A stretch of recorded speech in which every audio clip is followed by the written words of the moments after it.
recent filings with the SEC. During the question and answer portion of today's All right, starting. limit yourself to one Okay. one follow-up. It was messing up Use the raise because I have open and ended. to join the question queue. But before we jump into Q&A, Elon has some opening remarks. Elon? Thanks, Martin. So just to recap, 2021, it was a breakthrough year for Tesla and for electric vehicles in general. And while we battled, and everyone did, with supply chain challenges through the year, we managed to grow our volumes by nearly 90% last year. This level of growth didn't happen by coincidence. It was a result of ingenuity and hard work across multiple teams throughout the company. Additionally, we reached the highest operating margin in the industry in the last widely reported quarter at over 14% GAAP operating margin. Lastly, thanks to $5.5 billion of million, small finger by the mouth, $5.5 billion of GAAP net income in 2021, our accumulated profitability since the inception of the company became positive, which I think makes us a real company at this point. This is a critical milestone for the company. So after an exceptional year, we shift our focus to the future. Texas and Berlin. So we've begun production at both Texas and Berlin. We started that last quarter. But that's not the most important thing. We focus more on when to get to volume production and when can we deliver cars to customers. But I think it is worth noting that we, and as the internet has observed, we've been making quite a few cars in Texas and Berlin. So in Boston and Berlin. So in Texas, we're building the Model Ys with the structural battery pack and the 4680 cells. And we will start delivering after final certification of the vehicle, which should be fairly soon. Capacity expansion will continue through maximizing output of each factory and building new factories in new locations in the future. Although we're not ready to announce any new locations on this call, but we will, through 2022, look at new locations and probably be able to announce new locations towards the end of this year, I expect. So in 2022, supply chain will continue to be the fundamental limiter of output across all factories. So the chip shortage, while better than last year, is still an issue. Yeah, so that's there are multiple supply chain challenges. Last year was difficult to predict, and hopefully this year will be smooth sailing. But I'm not sure what you do for an encore to 2021, 2020. But nonetheless, we do expect significant growth in 2022 over 2021. Comfortably above 50% growth in 2022. Full self-driving. So over time, we think full self-driving will become the most important source of profitability for Tesla. Actually, if you run the numbers on robotaxis, it's kind of nutty. It's nutty good from a financial standpoint. And I think we're completely confident at this point that it will be achieved. My personal guess is that we'll achieve full self-driving this year. With at a safety level significantly greater than a person. So, the cars in the fleet essentially becoming self-driving by a software update, I think might end up being the biggest increase in asset value of any asset class in history. We shall see. It will also have a profound impact on improving safety and on accelerating the world towards sustainable energy through vastly better asset utilization. Let's see. So on the product roadmap front, there's quite a lot to talk about. I'm not going to go through every sort of thing that we're working on because I think a lot of them deserve product launches of their own, as opposed to a few minutes on an earnings call. So I'll talk kind of at a high level. Yeah, mostly at a high level. The fundamental focus of Tesla this year is scaling output.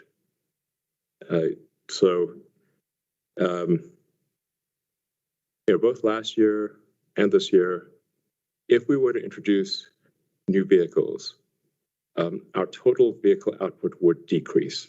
This is a very important point that I think a lot of people do not understand. So last year, we spent a lot of engineering and management resources solving supply chain issues, rewriting code, changing out chips, reducing the number of chips we need.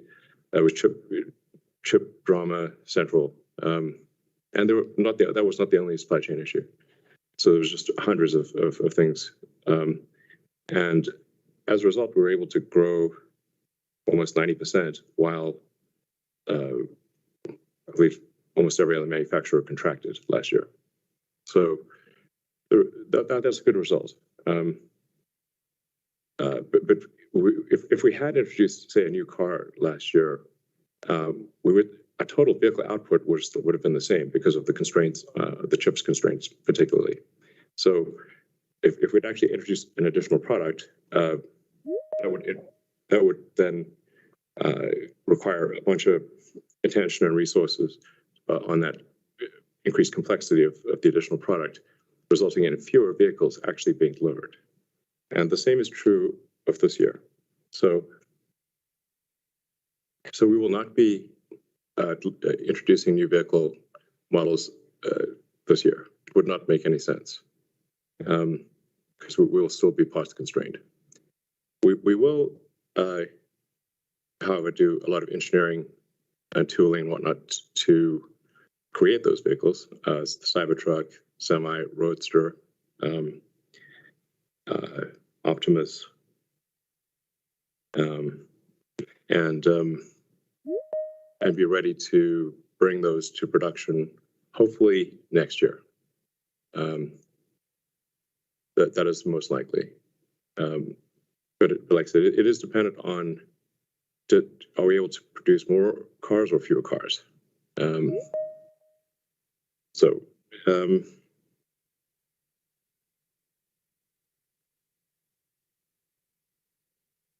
In terms of priority of products, I think actually the most important product development we're doing this year is actually the Optimus humanoid robot.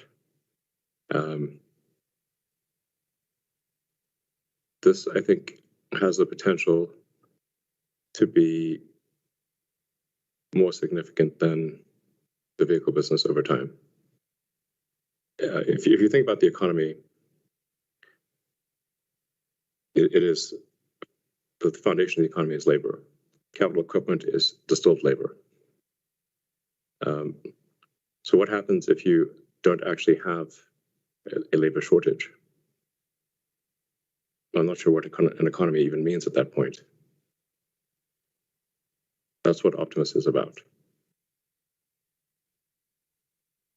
So, very important. Let's see, Drew, do you want to talk about the 4680 program? Sure. Or is this good right the right time? Or? Sure. Yeah. Sure. So throughout 2021, we focused on growing cell supply alongside our in-house 4680 effort to provide us flexibility and insurance as we attempt to grow as fast as possible. As we sit today, cells from suppliers sort of exceeds our other factory limiting constraints that you mentioned, Elon, in 2022. Or to say differently, 4680 cells are not a constraint to our 2022 volume plans based on the information we have. But we are making meaningful progress up the ramp curve in Cato. We're building 4680 structural packs every day, which are being assembled into vehicles in Texas. I was driving one yesterday and the day before.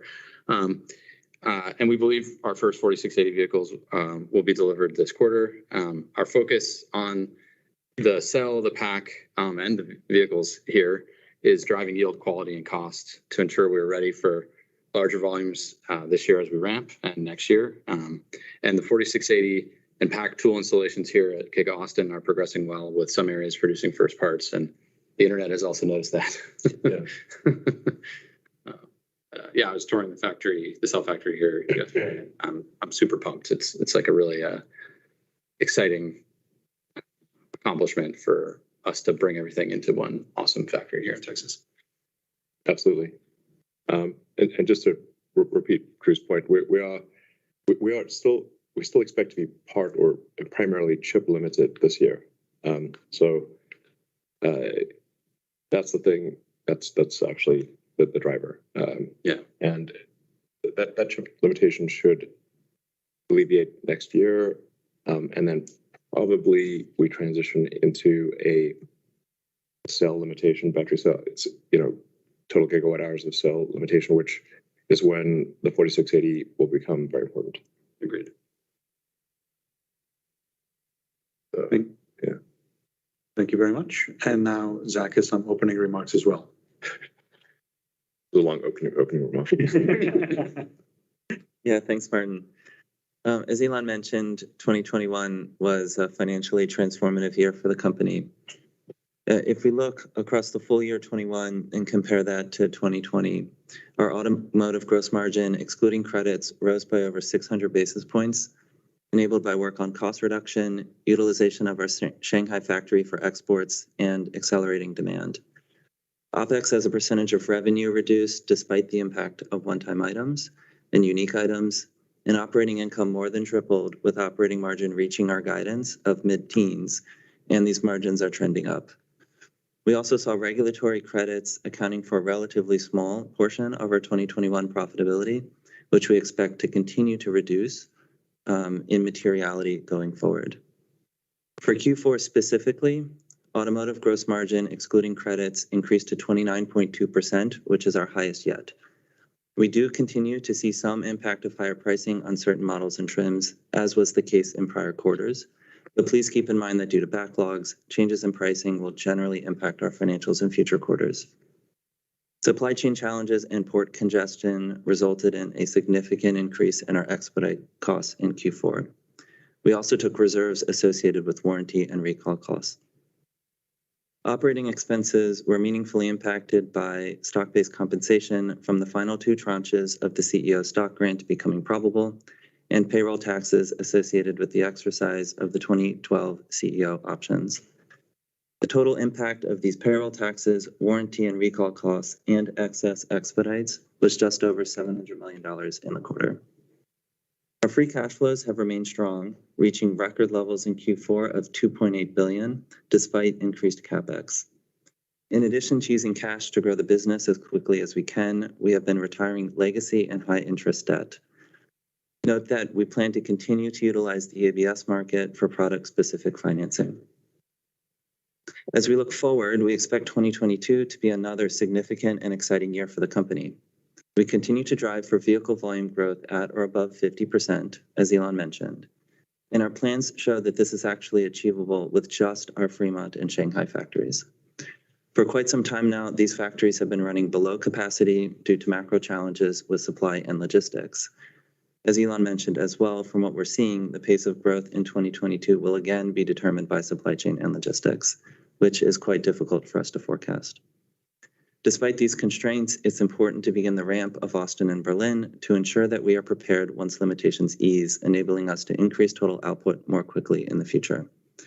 This will result in higher fixed and semi-variable costs in the near term, in addition to the usual inefficiencies as we ramp a new factory. We are also seeing inflation and rising commodity prices, which we expect to continue to put pressure on our costs. How this specifically impacts gross margins in the near term is uncertain, given a mix of both tailwinds and headwinds. However, we do expect to continue to see stronger operating margins as we grow our volumes and improve operating leverage. Over a longer-term horizon, we are quite optimistic about the expansion of margins, though. From the hardware side, we are aggressively driving manufacturing innovations and operational efficiency to reduce cost. And with the rapid development of FSD, software-based profits will ultimately become a strong addition to the profits generated by selling hardware. So congratulations to the Tesla team for a terrific 2021, And thank you to our suppliers who supported us. Looking forward to another great year. I'd like to just second the thank you to suppliers. A lot of suppliers work very late nights, weekends, vacations around the world, and we're very grateful for that. Thank you very much.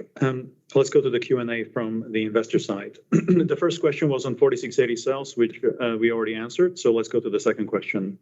How is the progress of the $25,000 compact car? Can you give an update? Well, we're not currently working on our $25,000 car. At some point we will, but we have enough on our plate right now. Too much on our plate, frankly. So at some point there will be. But I think that's sort of a question that it's sort of the wrong question. Really, it's really the thing that overwhelmingly matters is when is the car autonomous? At the point at which is autonomous, the cost of transport drops by, I don't know, a factor of 4 or 5.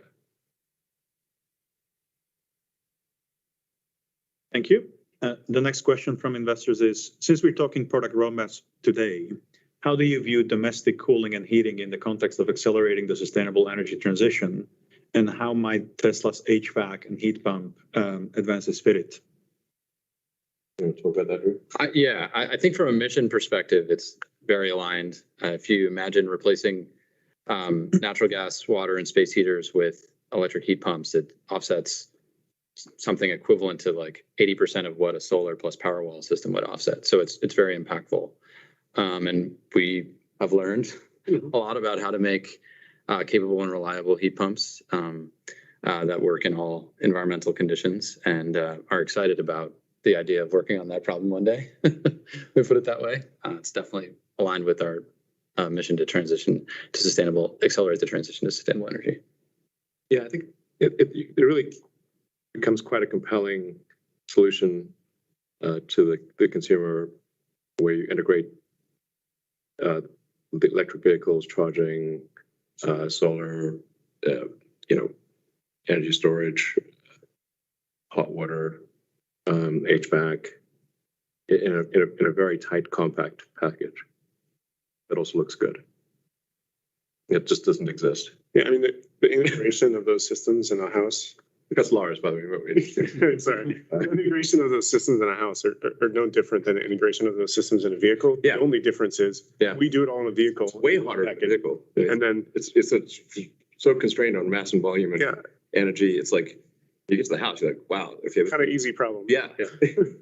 But obviously those systems are all just disparate, and what we've been doing with the Powerwall and charging and solar is integrating them more and more. The next logical step is obviously HVAC and water and heating. So we will do that, and we will integrate it probably better than anyone has. But as you said, we have a lot of stuff on our plate. Yeah. So, and obviously it integrates with your phone and phone app and everything, and then the car can, the house can just heat and cool things because it knows you're coming home. Yeah. Type of thing. It just doesn't need to be like randomly that temperature when you're not there, or when the cat moves. Yeah, exactly. Cat moves, exactly. So just do sensible things and just work really well. I think it'd be just quite a game changer down the road. We got a lot of fish frying on it, and so it is a thing we will do, but we're not committing to a time frame at this point. And people should do it anyway. Yeah, if somebody else wants to do it, we are. Yes, please. Yeah, it's super beneficial for achieving the goal here. Yeah. Thank you. The next question is, would you consider splitting FSD packages into perpetual and term licenses with a higher tier for both options for commercial use? A perpetual license could be attached to individual or business and not the vehicle itself. No, I mean, it sounds maybe too complicated. We're just going to be focused on what solves for the fully considered lowest cost per mile or kilometer of driving, and these are so that's what matters. Like how do we maximize the efficiency of getting people from one place to another, and then charge them in a sensible way, including the charging infrastructure. That's a big part of it. Yeah, exactly. Charging for money and charging for energy. Yeah. Thank you. The next question is Dojo on track for summer 2022? And what challenges, if any, are you working through? Is Dojo necessary for FSD to operate better in cities like New York City? Or on a separate note, where should we expect the first implementation of Tesla bots? In your factories? Okay, there's a few questions in there. Like 6 questions. Yeah, Dojo appears to be on track for doing something useful in the summer of this year. I think the threshold that really matters is at which point, when does it become more competitive than a GPU cluster for training? And obviously the GPU cluster is getting better, so it's a moving target. But that's the goal I've set for the team is the FSD team running our GPU supercluster needs to tell me that they want to use Dojo instead. That's a obvious sort of threshold. I don't know when that will. It's like I wouldn't say like success is 100% certain here. I think you would just generally want to overestimate eating options and underestimate ourselves. But it does seem as though we might pass that threshold next year with Dojo if we execute well. Dojo is not needed for full self-driving, but it is a cost optimization on training vast amounts of video data. Cost optimization also a rate of improvement. So if you can train models faster and have a shorter iteration interval, then you can make progress faster. So, like not everything can be just distributed to a zillion deep GPUs. So there's some element of serialization there. So, and then if Dojo is competitive, then it does seem like the kind of thing where we would offer it to other companies that want to do neural net training. This is very much a neural net training optimized system. But in theory, it should be better than a generalized computing platform, or say GPUs, which were not really intended for the pixel shaders, not directly intended for optimizing training of neural networks. They just happen to work better than CPUs in most cases. So you can think of like Dojo as like a giant ASIC, optimized for neural net training, especially video or video-like things. But as like I said, we're not saying for sure Dojo will succeed.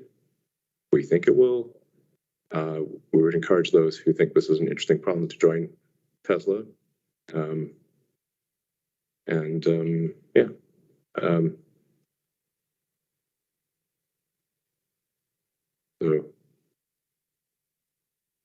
Thank you. And the first use of Tesla bot, whether it's in the factory or elsewhere? Yeah, the first use of the Tesla bot, Optimus. The Optimus name seems to be sticking, at least internally. Optimus subprime. Yeah.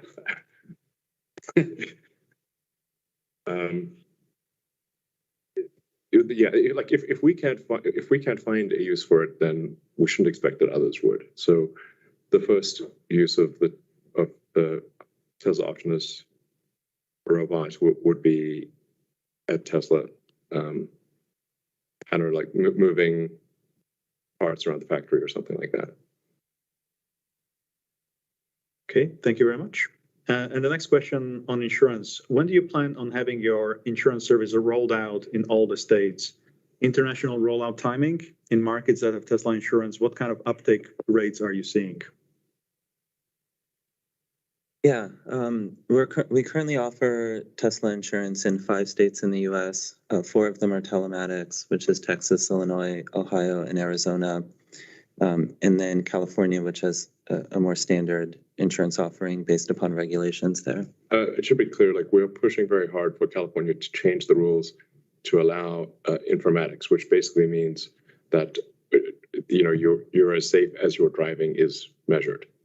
So I think the current California rules are contrary to the best interests of the consumers in California, and should be changed. Yeah, and that's evidenced by what we're seeing in Texas, where we've been in this market now for about 3 months.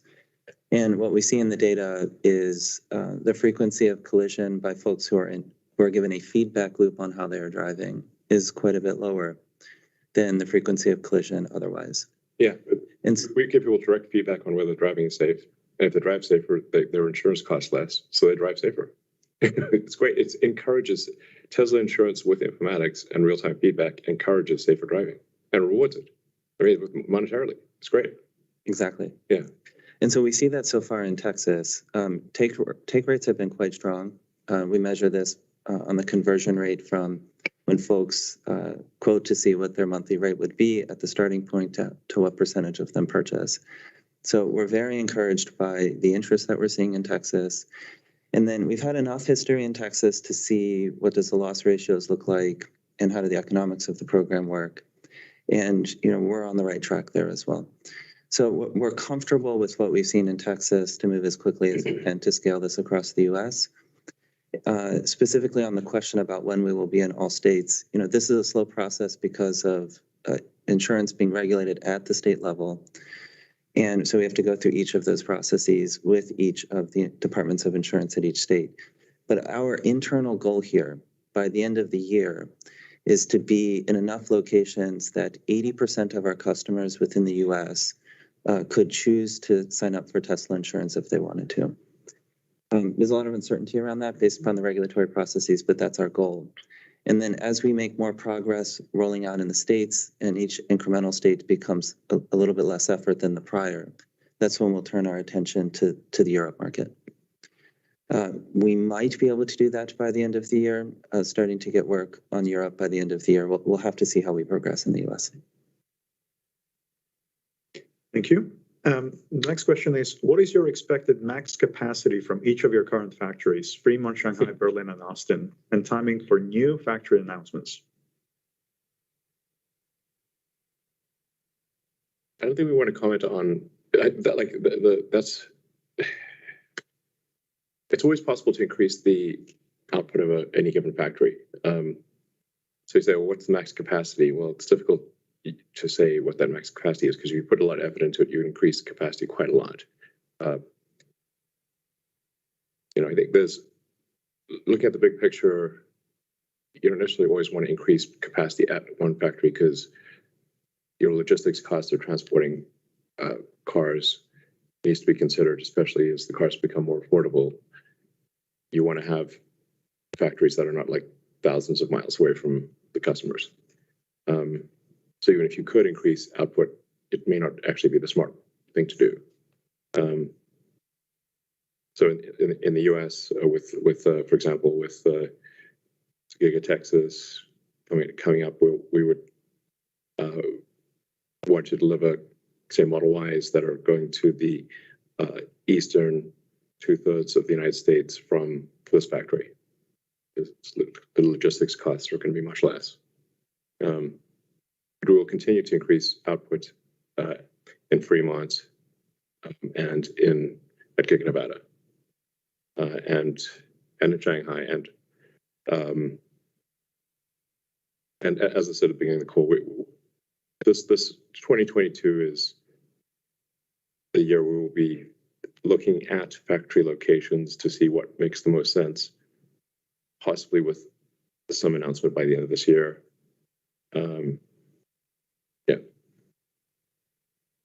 Thank you. And the next question is, what are the biggest obstacles for Cybertruck volume production besides battery shortage?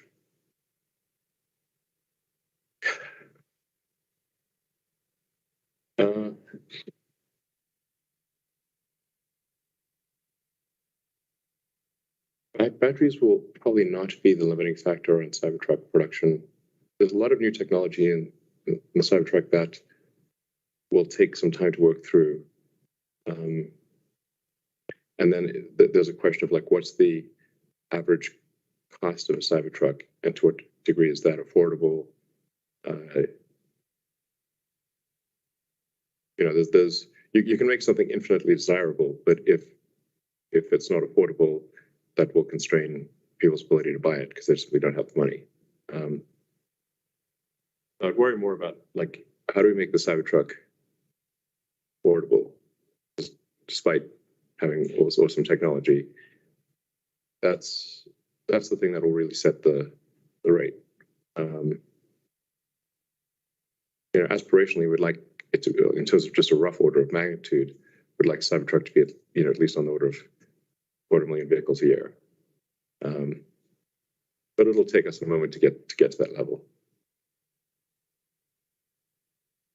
Thank you. The next question is, how much of Tesla's margin improvement is from number one, economies of scale, number two, production line design efficiencies, number three, reduced transportation costs from multiple plant locations, and number four, pricing versus cost inflation, or number five, other sources?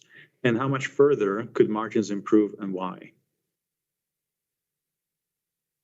Yeah, there's basically four major factors if we look over the last year to the margin improvement in the company. And they're in no particular order here, but these are the big ones. So our mix of Model Y is increasing, you know, as we've ramped that to higher capacity in Fremont and also in Shanghai. And the reason that matters is the Model Y is a vehicle that carries a higher profit than the Model 3. And so that is helpful on our margins. And then as we increase the volume on that program, with labor efficiencies, fixed cost amortization, they improve and the costs go down as well. The second one here is localization in Shanghai has been a huge help for margins for the company. And you know, the obvious things around logistics and duties is a big part of it, but we've also, that factory had a different line design, more efficient from the start, and we've been pushing the boundaries on the volume there. So that has been helpful. If you recall, at the beginning of the year, we also were in a transition to the new version of the Model S and Model X. And so as that has ramped over the course of the year, that has been helpful. And then we've also done various price increases in certain markets on certain models, which has helped there. So you know, that's generally the story at a high level. You know, as we look over the next quarter or two, as I mentioned in my opening remarks in the last call as well, you know, we have ramp inefficiencies from the launch of Austin and Berlin. We also have pressures coming from inflation, supply chain, raw materials, et cetera. And so, you know, where that nets out is hard to say in the immediate term. And we obviously as a company are going to be driving to increase margins as much as we can. But I just want to be realistic that we're launching two factories simultaneously here, and it unavoidably will add cost to the business as we do that. And as we look further out, and Elon mentioned this in his opening remarks as well, you know, the software portion of the business, I think, is the one to really pay attention to. As full self-driving features get rolled out to more and more folks. I mean, for me personally, I prefer to drive my car with the FSD beta on. I think as more and more people experience that, take rates there, and then as we work towards the robotaxi space, there's actually quite a bit of upside on margins from a software perspective. Yeah, I think basically everything pales in comparison to the value of a robotaxi or full self-driving. I mean, I mean, that just tends to overwhelm everything. You just go from having an asset that has a utility of perhaps 12 hours a week for a passenger car to maybe around 50 or 60 hours a week. So a 5x increase in the utility of the asset. The cost didn't change. Or, yeah, so that's where just things you had, you know, it's kind of blows your mind.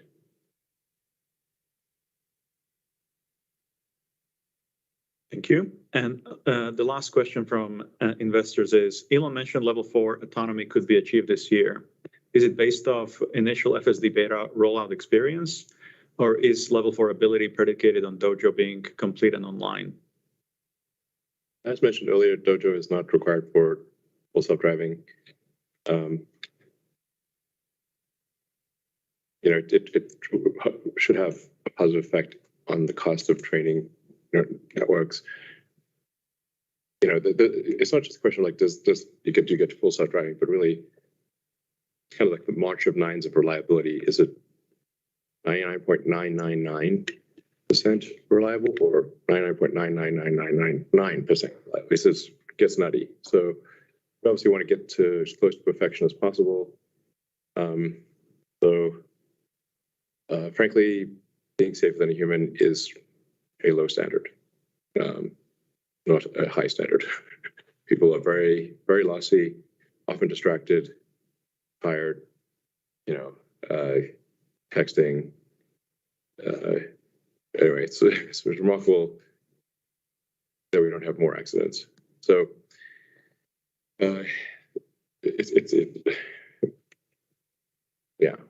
so actually being better than human, I think is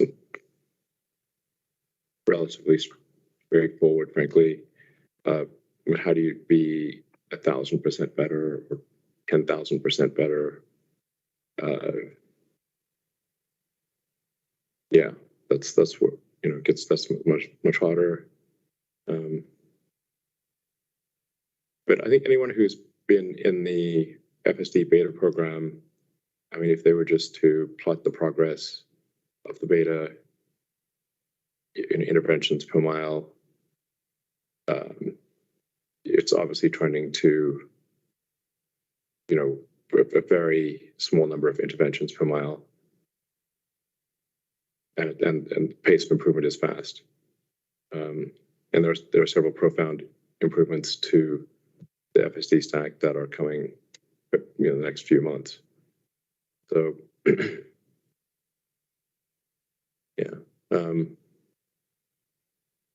I would be shocked if we do not achieve full self-driving safer than a human this year. I would be shocked.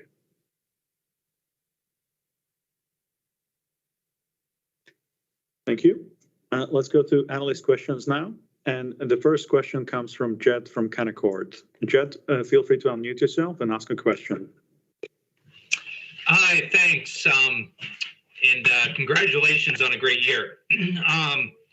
Elon, I guess my question's around the Megapack or your energy business. And so as we look at the strategy or the supply chain constraints that you mentioned, you have two different strategies, or it seems like, with Megapack and Powerwall. And I think the Powerwall was answered with 4680 and the 2170 opening up. So I was wondering if you could just talk about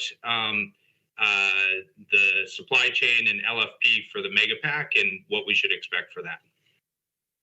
To be clear, we do think that all stationary storage, Powerwall and Megapack, will transition to an iron-based system, basically a non-nickel system. Manganese is also could be part of the future, but primarily iron. It just comes down iron, nickel. You need something that is formed in a star before a supernova, ideally. So iron is. So there's a ridiculous amount of iron on Earth, as well as a ridiculous amount of lithium. So you can really expect all stationary storage to transition to iron over time. And like I said, with manganese is like a wild card. It's also less manganese. And I should say, like, we did shortchange the energy business last year, in that vehicle took priority over the energy side. So Not on cells, but on chips. On chips, exactly. So, yeah, we do see a very, long-term, probably terawatt hour per year energy business. Yes. So a lot. It's very vast. Yeah. That's helpful. Thank you. So you see that 22 is kind of the opening of that the energy business reaccelerating. It's hard to predict 2022 because we still have lingering supply chain. There are still lingering supply chain issues globally. But I think the chip stuff, at least the chip side of things, appears to looks like it will alleviate end of this year or 23. I mean, there are a crazy number of chip fabs being built, which is great. The sheer number of chip fabs being built right now is exciting to see. Yeah. So, but there could be other issues. We're trying to anticipate those as much as possible, but predicting the future is difficult. I mean, the goal is definitely to grow it this year. Yeah, it'll grow this year, yeah, for sure. It just, if we're simply if we're able to respond to demand, it might grow by like 200 or 300% or something, as opposed to sort of 50% or something. Yeah. Yeah. I mean, I think it's exactly that. I mean, it's a question of does it double, triple, quadruple? I mean, either way, I think our plans are pretty ambitious for Megapack this year and storage in general. Yeah. The exact amount of growth is hard to know. But ultimately, I mean, to Elon's point about the growth of this business, I mean, we need to be growing it faster than the vehicle business. It will actually grow faster than the vehicle business once we can alleviate the damn chip constraint, frankly. So it will grow like kelp on steroids, basically, down the road. It needs to. Our primary mission is to accelerate sustainable energy. That's always been our primary mission, and we're trying to stay true to that. Thank you. The next question comes from Ben Kalo from Baird. Hi, thanks for taking my question. I was wondering on the R&D front, because like you said, you have so many fish frying. How do you organize the R&D, efforts, so that you can, start talking about all these new products? Is there like an incubator or some type of thing like that? But just structurally, I'm curious about that. Thank you. We don't have incubators.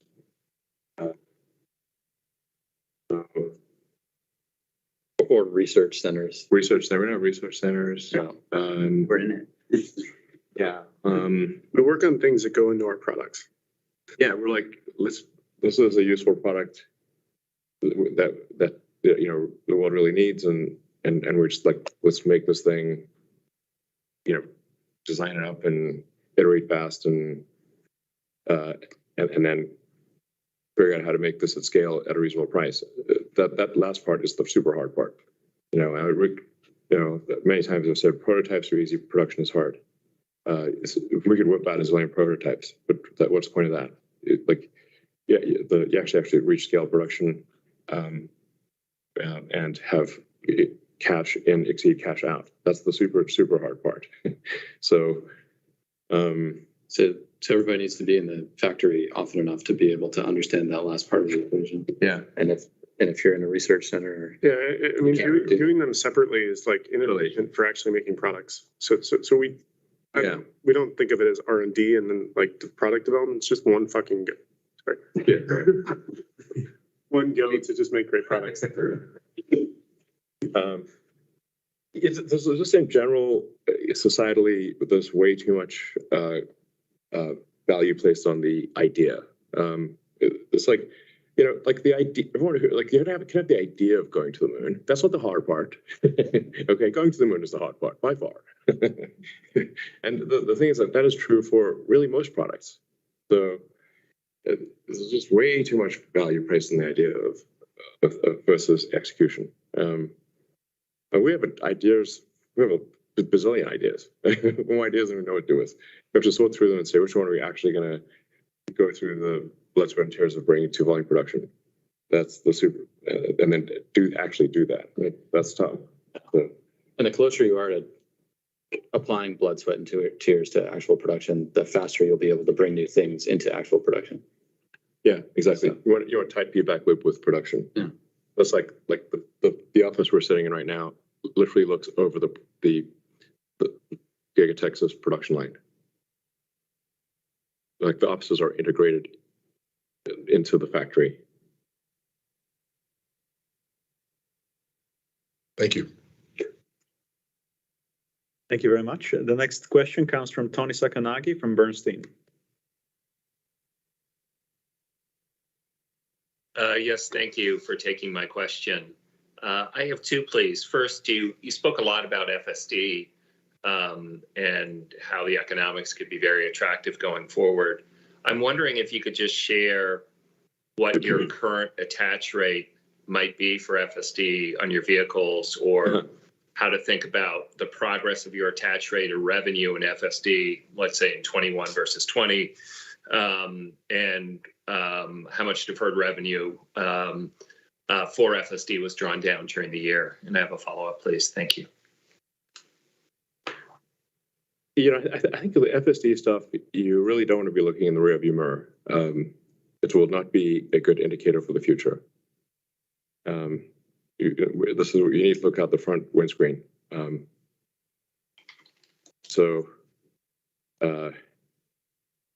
Because it is such a profound step change.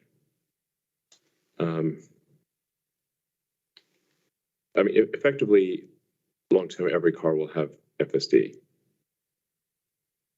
You know, so, and the value of that will be a very big number.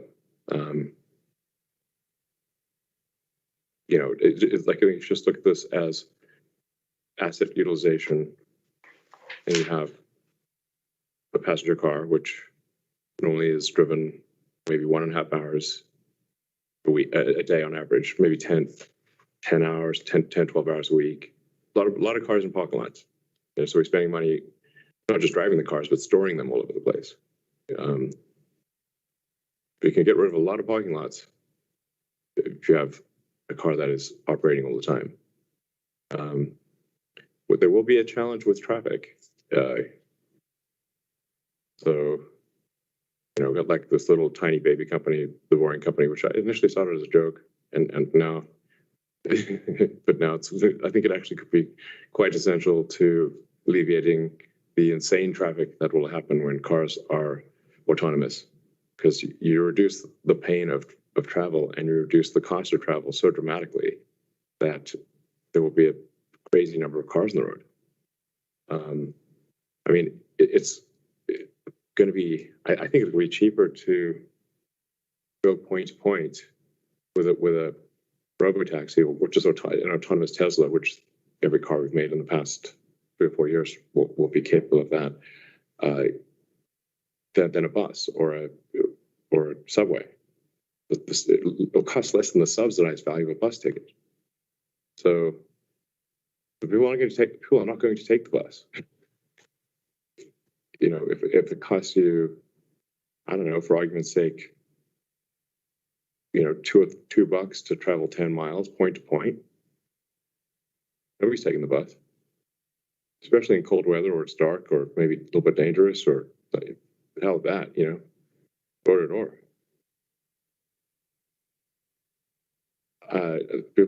People just do not understand how profound a change this is. It's not like some little feature. It's like the most profound software upgrade maybe in history.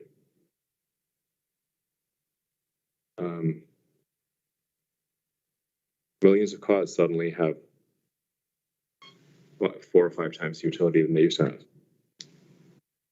overnight. I don't actually know how to quantify that financially, except that it's some big number. Okay, thank you for that. Elon, I was wondering if I could just follow up and ask you, you talked about your product roadmap and also your goal to keep growing at 50% per year or better. That would put you at 3.2 million vehicles or more in 2024.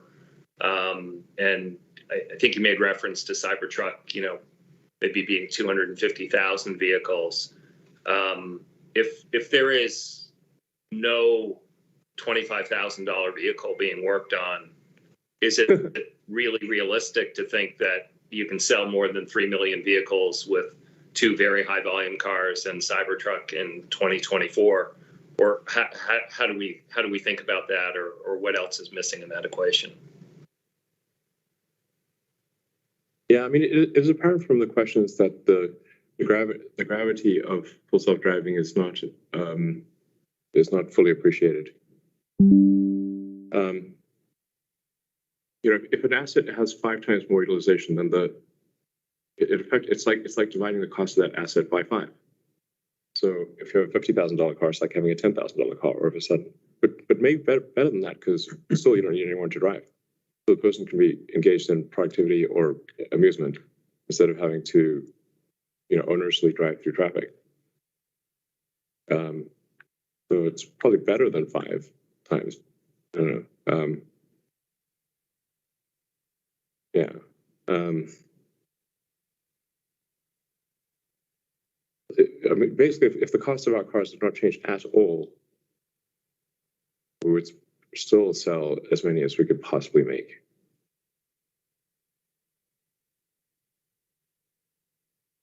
Thank you. And the next question comes from Pierre Ferragu from New Street Research.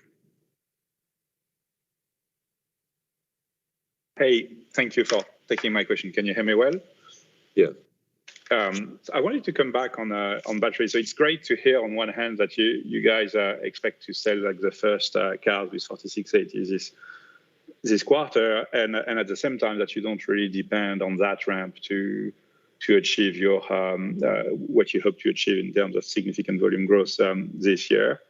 And the question I had is, I understand well the ramp at 4680 internally, but I'd be curious to hear you talk about how you think about 4680 as being a form factor that your suppliers could adopt as well, and how you see in the long run, in the greater scheme of things, what does 4680 become? Is it going to be outside of Tesla the largest form factor for batteries? Is it something that you guys are going to deploy in all cars, whatever the chemistry, also in the Megapack, in all your energy storage business? And do you expect eventually a lot of other companies to use that form factor as well? Yeah, on the 4680 as a form factor, yes, we've engaged with a number of our partners, our suppliers on the form factor, and they're all working on it. And they look at it the way we look at it, as a way to drive fundamental cost efficiencies in production, and also ultimately the design of the cell itself to drive the cost down of the cell. And so that's what's engaged. I mean, we're engaged because we think it's a good form factor. They're engaged because they think it's a good form factor, and we want people to make it for sure. To the question about should everything be 4680, it doesn't have to be. In the end, it's about cost competitiveness, scalability of manufacturing. And when you compare like a iron cell with a nickel cell, for example, like there are some just physics-based differences in what happens in certain corner cases that would drive different form factors. And we just have to be cognizant of that and design to that. So it isn't like the ultimate form factor for all things. There's other form factors that could be better for an iron cell, for example. So yeah, we don't use 4680 at all for the iron set-based cells. No. Okay, thanks. And I have a quick follow-up on chips. So you've talked a lot about all this shortage and these supply difficulties. And I was wondering if you could give us some color on, like the power chips you need for inverters and all the power systems you're putting together versus like the more traditional logic chips if the situation is different between the two? And should we understand from the situation today that you're working very hard also at expanding the scope of your suppliers? And should we expect like Tesla to take on board additional suppliers in the near term, especially on the power side? Well, last year was chip hell of many chips. So silicon carbide inverters were certainly one of them, but Honestly, there's a lot of annoying, very boring parts. yeah, it's a ton of very simple control chips that run of the mill, literally, you know. Yeah, basic chips to control Voltage references, oscillators, just like very boring things. Yeah, exactly. Like the little chip that allows you to move your seat back and forth. was a big problem. Yeah. Couldn't make seats. So I like, but a lot of these things are alleviating. I think there's some degree of the toilet paper problem as well, where you know, there was a toilet paper shortage during COVID, and like obviously it wasn't really suddenly a tremendous enhanced need for ass wiping. It's just people panicked and ordered and got every paper product you could possibly wipe your ass with, basically. And I wasn't sure, is this like a real thing or not? I actually took my kids to the HEB and Walmart in Texas to just confirm that this is real. Indeed, it was. And there was plenty of food and everything else, but just nothing, no paper products that didn't cause a splinter. So an odd choice for people to panic about. You know, if the end of the world's coming, I think toilet paper is the least of your problems. So I think we saw just a lot of companies overorder chips and they buffer the chips. And so we should see, and we are seeing alleviation in almost every area, but the output of the vehicle goes with the least lucky, whatever the most problematic item in the entire car is, and there's like at least 10,000 unique parts in the car. So, way more than that if you go further up the supply chain. And so it's just which one is going to be the least lucky one this time? It's hard to say. Yeah. I mean, on a go-forward basis, right, the idea is to continue to drive simplification. So there are fewer unique parts, fewer of them. On the power side in particular, it's still like an area of like technological development where, the next chip can do the same thing with less die area. So like the total fab required to accomplish the function goes down. So there's still room to grow without needing more fab capacity. But in general, there's a lot more fab capacity coming. So that's like a win-win there. Yeah. Yeah, it's not a long-term thing because there's going to be there's a crazy amount of chip fabs being built, which is great. Well, thank you very much. Unfortunately, that is all the time we have for this session. Thanks very much for all your good questions, and we'll speak to you again in 3 months' time. Have a good day. Bye-bye. Thanks.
Hey, what's up, everybody?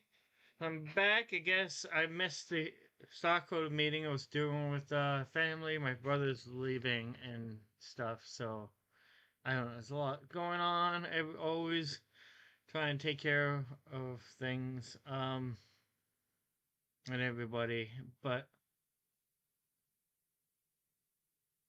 and but later I'm going to McDonald's. I got a really cool thing I'm doing at McDonald's. I was trying to, maybe I won't go today.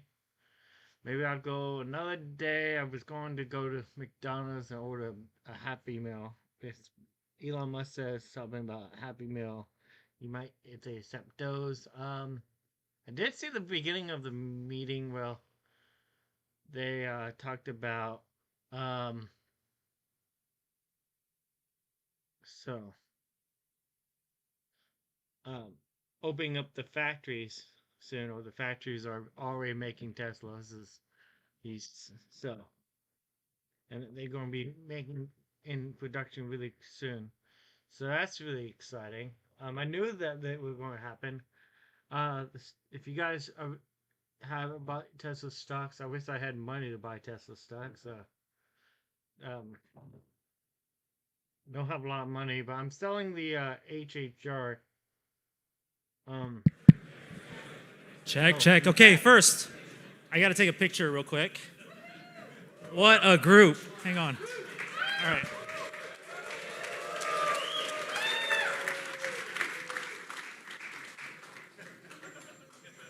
All right, everyone's looking sharp, and then one on the board, right? All right, cheese. 1, 2, 3. There we go. I could do a selfie too, but let's not. I guess they have some kind of I appreciate that. Exciting. All right.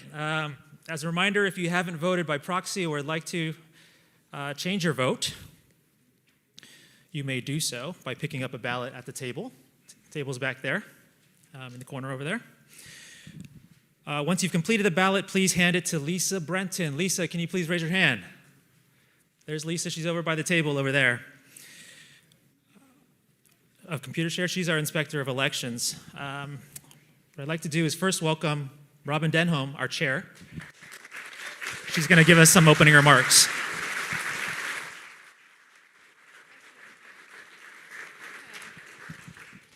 Thanks, Jonathan, and welcome and good afternoon to everybody joining us here live in the auditorium here, but also online, so thank you.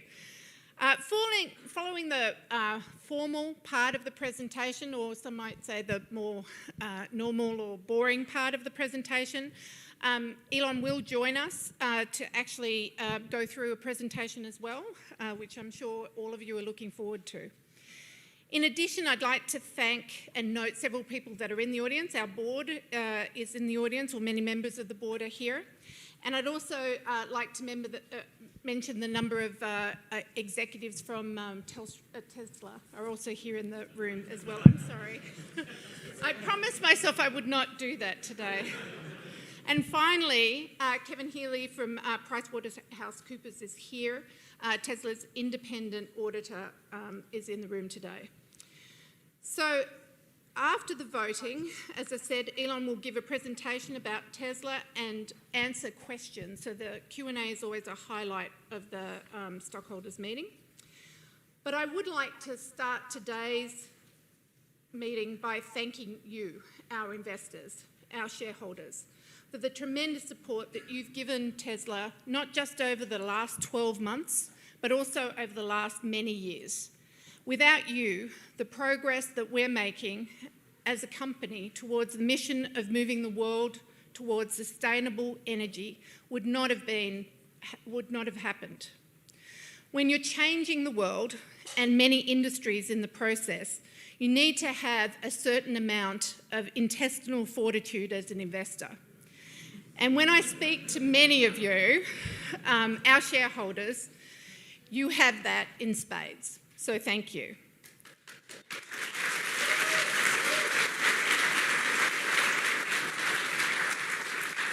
I am incredibly honoured to be your chair.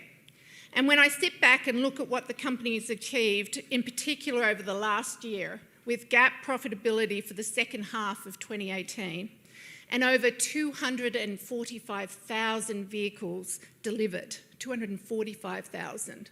5 years ago, that would have just been a dream. And also, over 1 gigawatt hour of energy storage deployed in 2018. Breaking ground in Shanghai, and many, many other achievements.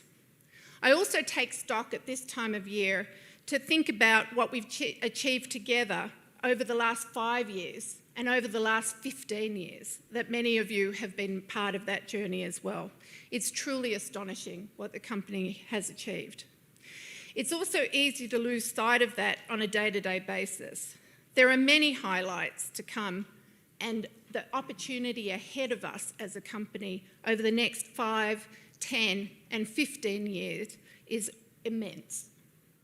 And I want to thank you all for being resilient shareholders and look forward to speaking to many more of you in the months and years to come. I also want to take this opportunity to thank 2 of our fabulous board members who are actually not standing for re-election today. They are Brad Buss and Linda Johnson-Rice. Linda has served on our board for only 2 years, but it's been a phenomenal 2 years for her contribution to us, not just as a member of the board, but also an active member of the Compensation Committee. And I'd also like to thank her for her amazingly positive attitude and her insights on many topics. And also Brad Buss, who preceded me as the Audit Committee Chair and has been on the board for almost 10 years. And he's done amazing work across that entire time. His contributions to the board have been many, and I can't list them all today, but it's been awesome to work with him, and we will miss them both. And so now I'd like to reintroduce Jonathan Chang to go through the formal part of today's meeting. Thank you.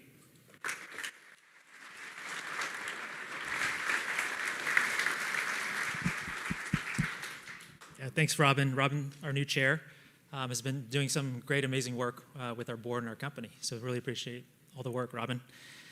I am the general counsel at Tesla, and this starts now I think Robin referred to it as the boring part of the meeting.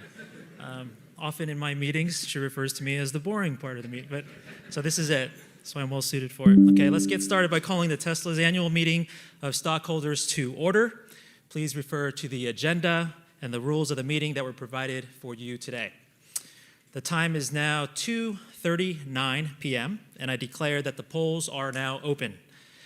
We have already received over the past few weeks voting proxies from our stockholders, and that means that almost all of the votes that will be counted were already submitted prior to this meeting.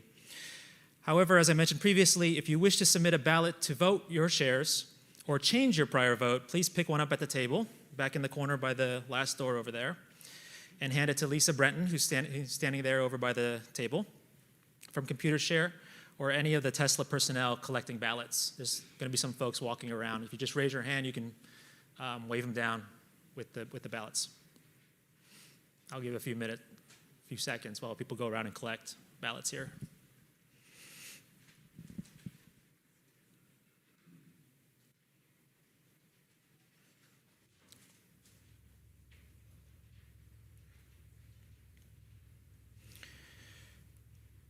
Tesla's board of directors has appointed Lisa Brenton of Computershare to serve as inspector of election for this meeting. Lisa has taken and signed an oath as the inspector of election. Thanks, Lisa. Computershare has certified that starting on April 30th, 2019, the proxy materials or a notice of internet availability of the proxy materials were mailed or provided to all Tesla stockholders of record as of April 15th, 2019.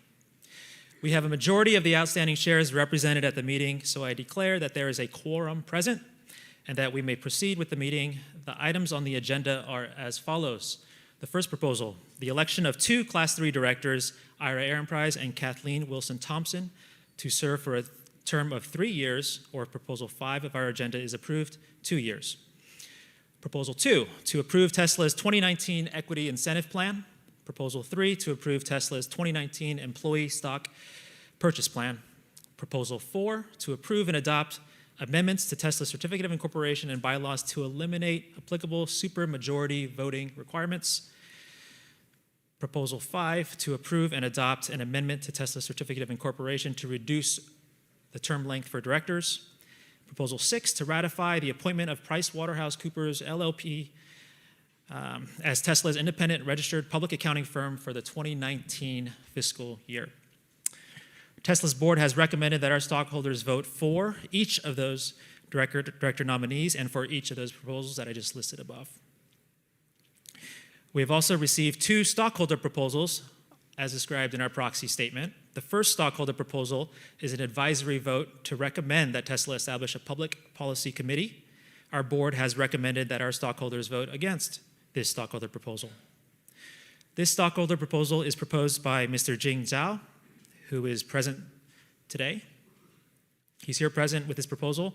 Mr. Zhao, can you please identify yourself? Yeah, yes. Oh, he's up in the mic. Okay. Hi. Yeah. Please, Mr. Zhao, Yeah. you have 3 minutes to present your proposal. Thank you very much. And good afternoon, fellow shareholders. I will make it very simple because today is too hot. So I want to everybody enjoy the meeting. Just 1 minute. Shareholder proposal number 7. Resolved, shareholders recommend that Tesla establish a public policy committee to oversee the company's policies, including human rights, environmental, domestic governmental regulation, foreign affairs, and international relations affecting the company's business. And I especially thank you, fellow shareholders, voted for my shareholder proposal last year for independent chairman. That's 16%. I expect you to vote for my proposal today again. Thank you very much. Thank you, Mr. Zhao. I would like to remind our stockholders that Tesla's board has prepared a statement in opposition of this proposal, which appears in our proxy statement.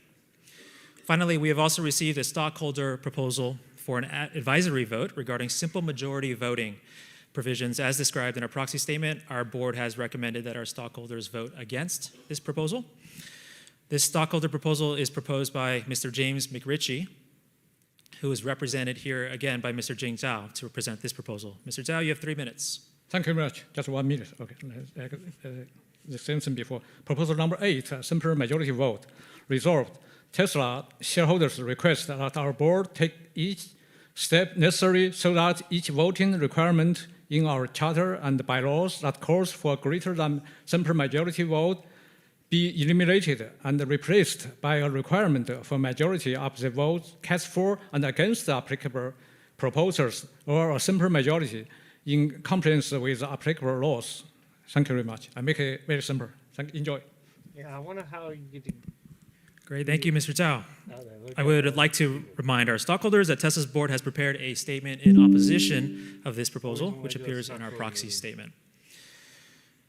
Are there any proxies remaining in the audience that have not been submitted? Keep your hands up and folks will come around and collect those ballots. Please submit them now if you want them to be counted. No.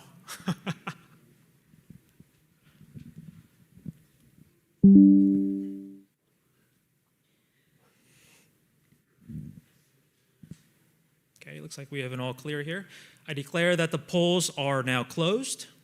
Based on the proxies that we have previously received, I'd like to announce that our stockholders have approved the recommendations of the Tesla board on all agenda items, except item 4 regarding the elimination of applicable supermajority voting requirements in our charter and bylaws, and item 5 regarding the reduction of our director terms. While over 99% of the shares present and entitled to vote on these 2 items did so, as recommended by the board, unfortunately less than 2/3 or 66 2/3%, less than that, of our total outstanding shares which are required to approve of these items submitted votes. We will formally announce the results of the voting by filing a Form 8K within 4 business days of today's meeting. All right, that concludes the boring part of this meeting. The official business of today's shareholders meeting is done, which is now adjourned. I now welcome you to stay for the company presentation. We'll have Elon, our CEO, coming out soon, and then for a stockholder Q&A session with Elon as well. During the course of the session, we may discuss our business outlook and make other forward-looking statements. Such statements are predictions based on our current expectations. Actual events or results could differ materially due to a number of risks and uncertainties, including those disclosed in our most recent Form 10-Q filed with the SEC. Such forward-looking statements represent our views as of today, should not be relied upon thereafter, and we disclaim any obligation to update them after today. With that, please welcome our CEO, your CEO, Elon Musk.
Hi, everyone. Hello. Hey, thanks for coming. So, yeah, I think we've got a lot of interesting news. I think it's going to be, very, well received. It's been, hell of a year, but a lot of good things are happening, and I think it's worth going over those things. So, Model 3 last 4 quarters is actually outselling all competitors combined in the US. So all of them.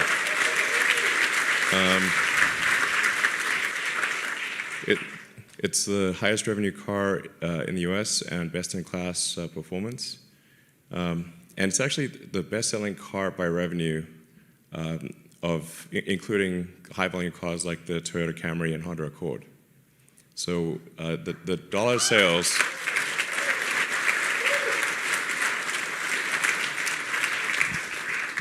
Yeah, I think most people aren't aware of this, but we're about the 4th best-selling by numbers, but the highest selling by revenue over the past year of any car in the U.S.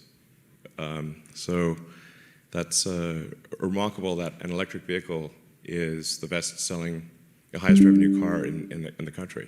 I think 10 years ago, nobody would have believed it.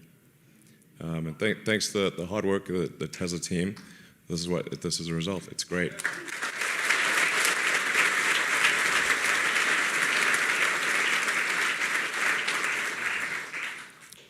And as I said, in class, the Model 3 is outselling the Mercedes C-Class, the BMW 3 Series, the Audi A4, S4, and the Lexus combined. That's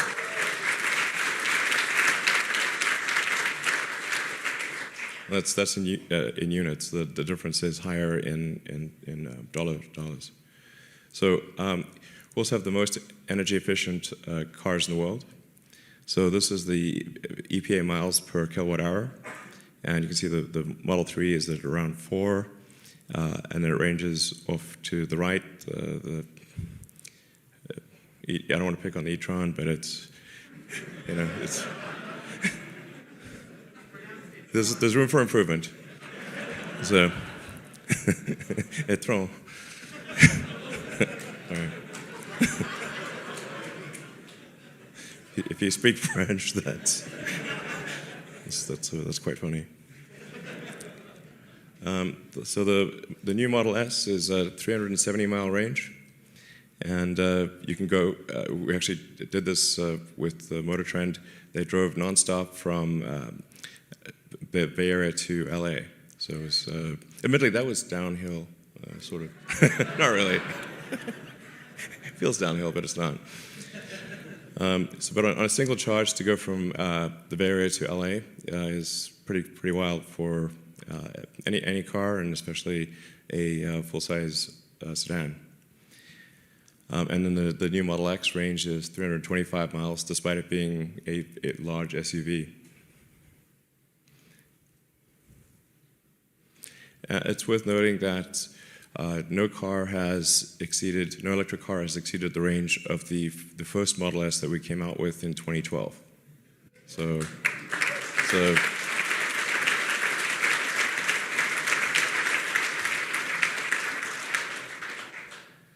and yeah. Resisting the temptation to pick on competitors, I will not do that. But it's a testament to the Tesla engineering team to be able to have made a car 7 years ago that has still not been exceeded in range, and now to have a car that's 370 miles and with steady improvements that are likely to occur over the next few years. It won't be long before we have a 400-mile range car. Yeah.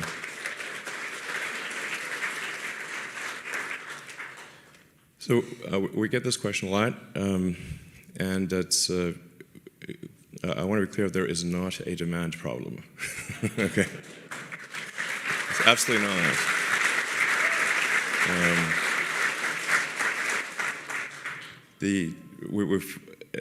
Sales have far exceeded production, and production's been pretty good.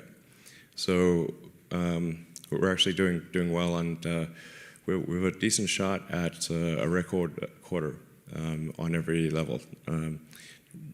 If not, it's going to be very close, but we've got a shot at a record quarter. And 90% of orders are coming from non-reservation holders, so these are our new customers. Model 3 market potential, when we see trade-ins, 63% of the trade-ins are non-premium cars, which means people are trading up to a Model 3.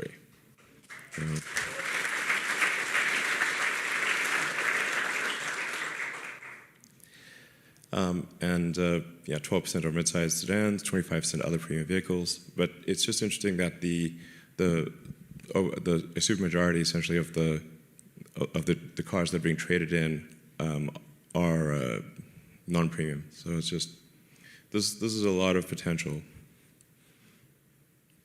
And when people look at total cost of ownership, the actual total cost of ownership, because electricity is so much cheaper than gasoline, and the maintenance costs are much less. You don't need an oil change or filter change. You basically never need to change the brake pads because of regenerative braking. The actual operating costs of an electric car are much less than a gasoline car. And so it takes a while to educate people on this, because the easiest thing to look at is just the lease price or the purchase price. But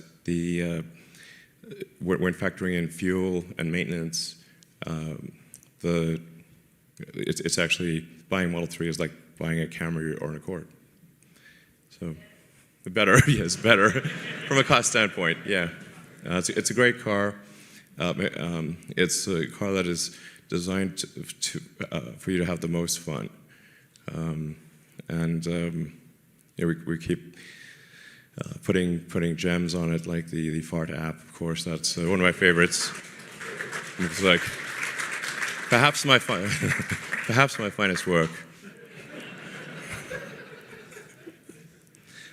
The Autonomy Investor Day that I think was well received. The Tesla Full Self-Driving computer is literally 20 times faster, or 21 times faster than the NVIDIA system that it replaces.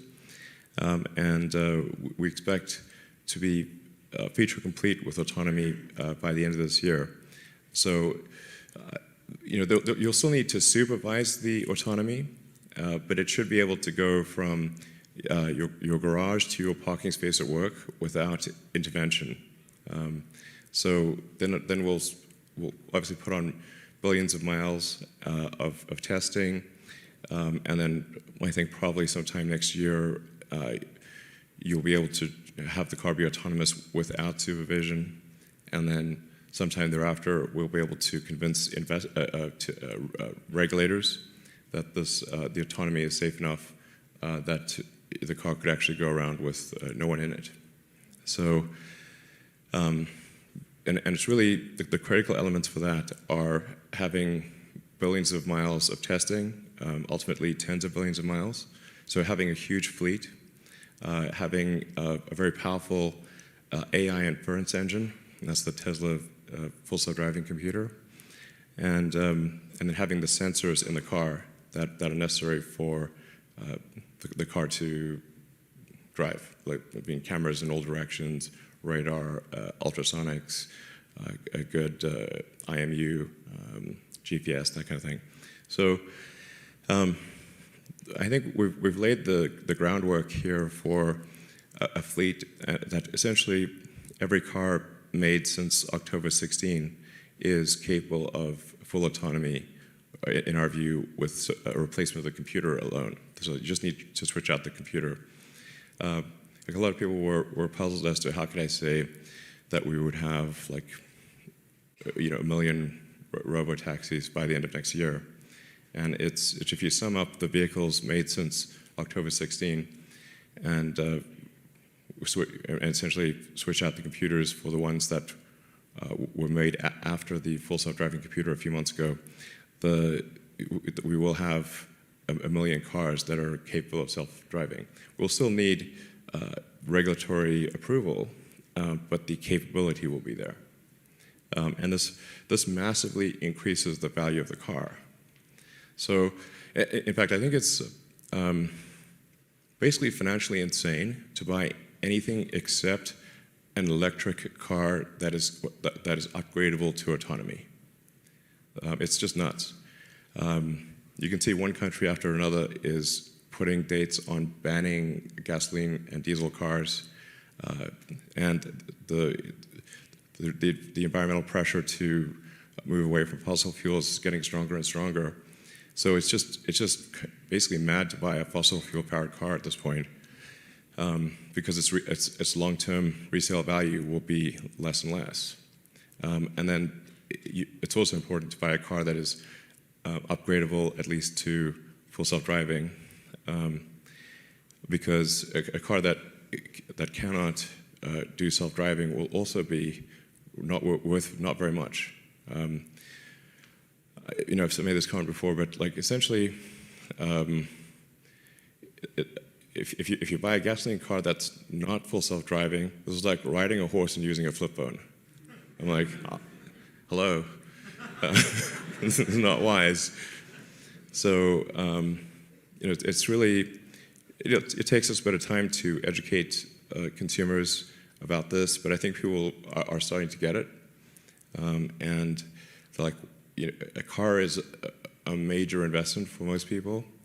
It's often their most valuable asset. And if you're going to make a choice about your most valuable asset, you want to look towards the future and say, where are we headed? Clearly, we're headed towards electrification. Clearly, we're headed towards autonomy. And so that's the kind of car you want to get. So I think this is, people are starting to realize this. Then with the Model Y, this is the biggest segment of vehicles in the world is the midsize SUV. It's 2.5 times bigger than the Model 3 market. And so we think probably demand for the Model Y will be greater than the S3 and X combined. We put a lot of effort into the efficiency of the car, getting an incredibly low drag coefficient. I think we might be able to get the drag coefficient actually lower than the 3, which is quite unusual. And the car has a lot of room inside. I think like a good sense of design or a good design principle is if the car looks bigger, it feels bigger on the inside than it looks on the outside.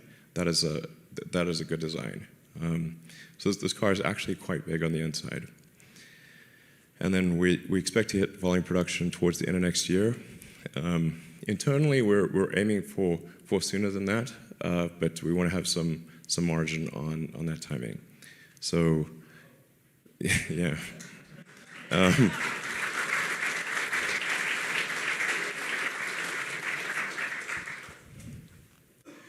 I still find it crazy that we have this Gigafactory, That used to be just rocks, you know, rocks and bushes. And I remember it was JB and Drew. Hey guys.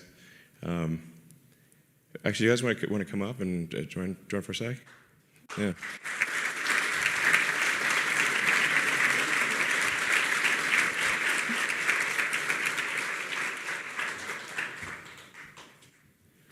Yeah, I think it'd be good, you know, maybe you talk about the Gigafactory and, you know, I remember when we were like doing the calculations for battery capacity and we're like, we need more batteries than all of Earth is currently producing. So it's, unless we build this thing, it's not going to happen. So, yeah, I mean, maybe you tell the story. Sure. Well, Yeah. Good to see everyone. Hello.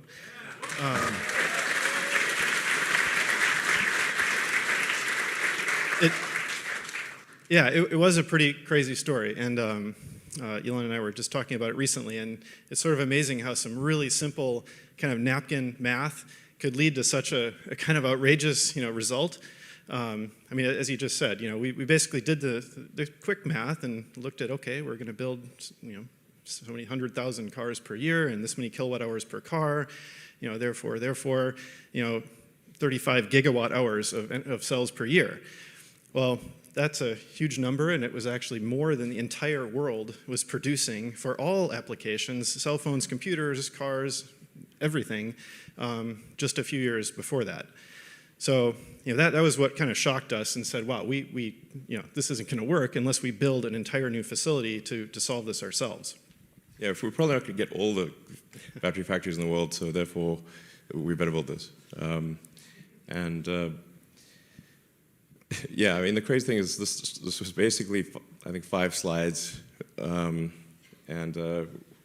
we showed a picture of a factory in the hills, and said to investors, we need money to build this thing, and they gave us the money, which was cool.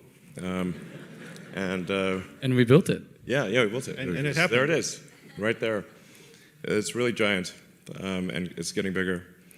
So, we have about 35 gigawatt hours of capacity potential at Giga right now, and then we're about sort of 70 or 80% of that capacity has been realized. So, I think there was a bit of confusion earlier this year because Panasonic said there was 35, and there's technically yes, but it's not 35 at max capacity yet. But it will be, probably, I don't know, end of this year or next, or early next. So, and then it's also lowest cost per kilowatt hour. It's half of all global EV battery production. So if you add up all the all electric vehicles in the world, all the batteries that they use, that's approximately equal to what we make at the Gigafactory. Wow. Yeah.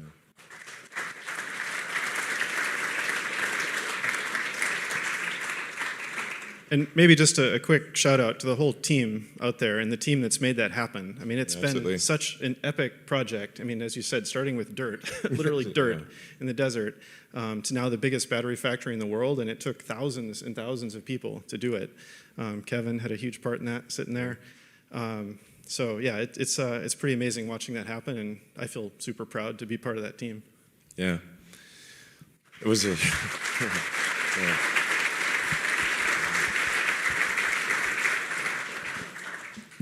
So, and then we're making good progress on the Gigafactory in Shanghai. If you've watched the progress online, it gets followed with in excruciating detail. I think the number of drones flying over the factory is pretty nutty. We need air traffic control. But the shell of the building is basically done at this point. I think this might be it's the fastest large factory construction that I've ever seen, and maybe there's something faster, but I'm not aware of it because it was amazing. And we're already installing a lot of the factory equipment, the stamping machines. We'll begin installing the paint shop and the battery module lines and that kind of thing. So this will be obviously extremely important to our future because China is the largest electric car market in the world. And to date, we have had to pay import duties, sometimes quite significant ones, ranging from 15 to 40%, and we did not have access to local incentives because those are only if you make the car in China. Now that the local incentives are going away, I think approximately when our factory starts. I think this is a coincidence, but at least we will not have the cost of the import duties, and it will cost less to make the car in China, so we'll be able to have a more affordable car for the China market. So this is extremely important to Tesla's future. And then Gigafactory Europe, as you can see, we've made great progress here.